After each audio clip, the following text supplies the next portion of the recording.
ja missugune oli rahva emotsioon. Et seda me kõike saame... Me reaalselt olimegi, eks ole, esitlusel kohal ja esitluse viis läbi ju Mate Rimak ise. Just, et tema oli seal suurel laval ja siis ta läks juba... Siis ta hakkas minust põgenema, siis ma ei saanudki temaga selfit teha. Just täpselt. Ja see, et kui sina teda taga ajasid, siis mina tegin videot sellest, kuidas selle katte maha tõmmati.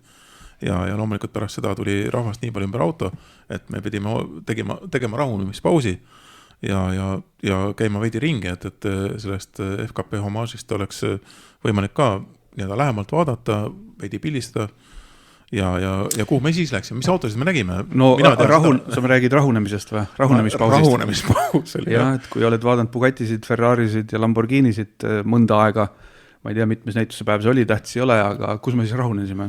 Me käisime vaatamas Donkervoort,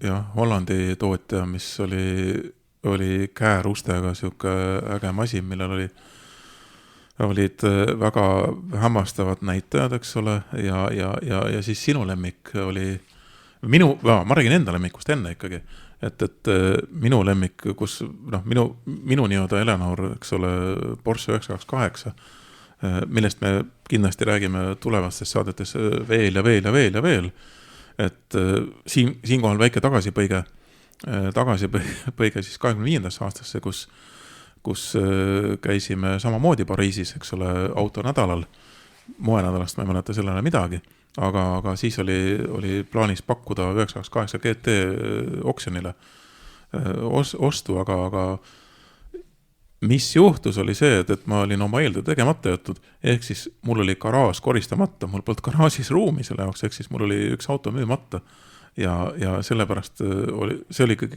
põhipõhjus, miks seda pakkumist sinna ei teinud,